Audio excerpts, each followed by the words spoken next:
जय श्री कृष्ण दोस्तों। आज हम आपको विदुर नीति के विषय में बताने जा रहे हैं। विदुर धृतराष्ट्र के सौतेले भाई थे जो दासी पुत्र भी थे। विदुर नीति के अंतर्गत नीति सिद्धांतों का सुंदर वर्णन किया गया है। युद्ध के बाद विदुर पांडवों के मंत्री हुए। हिंदी नीति काव्य पर विदुर के कथनों एवं सिद्धांतों का पर्याप्त प्रभाव आज भी दिखाई देता है। विदुर नीति वास्तव में महाभारत युद्ध से पूर्व युद्ध के परिणाम के प्रति संकेत हस्तिनापुर के महाराज धृतराष्ट्र के साथ उनका संवाद है। युद्ध के पूर्व महाराजा धृतराष्ट्र अपने सलाहकार विदुर को बुलाकर अच्छे और बुरे के बारे में चर्चा करते हैं। महर्षि वेदव्यास रचित महाभारत के उद्योग पर्व में इस बात की चर्चा मिलती है। विदुर नीति में महात्मा विदुर कहते हैं, जिस धन को अर्जित करने में मन शरीर का कलेश हो, धर्म का उल्लंघन हो, शत्रु के सामने अपने सिर झुकाने की बाध्यता उपस्थित हो जाए, उसे प्राप्त करने का विचार ही त्याग देना श्रेष्ठकर है।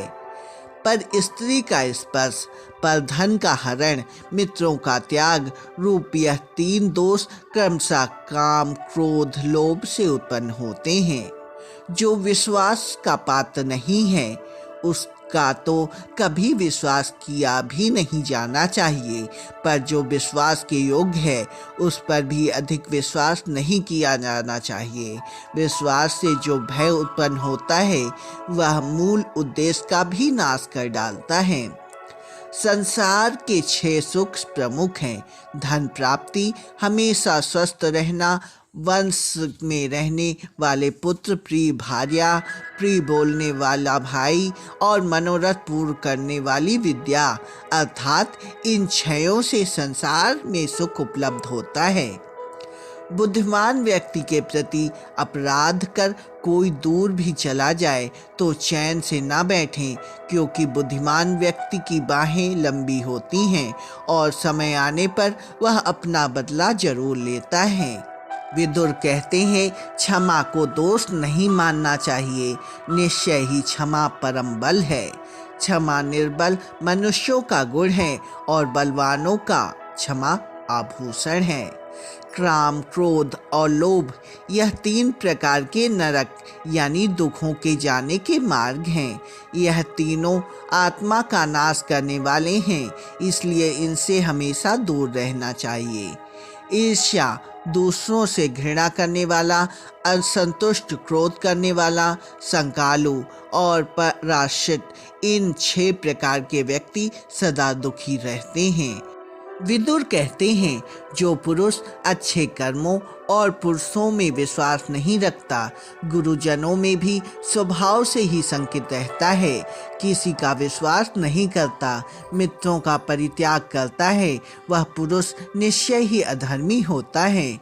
जो अच्छे कर्म करता है और बुरे कर्मों से दूर रहता है, साथ ही जो ईश्वर में भरोसा रखता है और श्रद्धालु है, उसके यह सद्गुण पंडित होने के लक्षण होते हैं। जो अपना आदर सम्मान होने पर खुशी से फूल नहीं उठता और अनादर होने पर क्रोधित नहीं होता, तथा गंगा जी के कुंड के सम्मान जिसका मन अशांत नहीं होता, वह ज्ञानी कहलाता है। मूढ़ चित्त वाला व्यक्ति बिना बुलाए ही अंदर चला आता है, बिना पूछे ही बोलने लगता है, तथा जो विश्वास करने योग्य नहीं है उन पर भी विश्वास कर लेता है। जो बहुत धन, विद्या तथा ऐश्वर्य को पाकर भी इठलाता नहीं है, वही पंडित कहलाता है। मनुष्य अकेला पाप करता है और बहुत से लोग उसका आनंद उठाते हैं। आनंद उठाने वाले तो बच जाते हैं, पर पाप करने वाला दोष का भागी कहलाता है। किसी धनुर्धर वीर के द्वारा छोड़ा हुआ बाण संभव है किसी एक को भी मारे या ना मारे, मगर बुद्धिमान द्वारा प्रयुक्त की हुई बुद्धि राजा के साथ साथ संपूर्ण राष्ट्र का विनाश कर सकती है।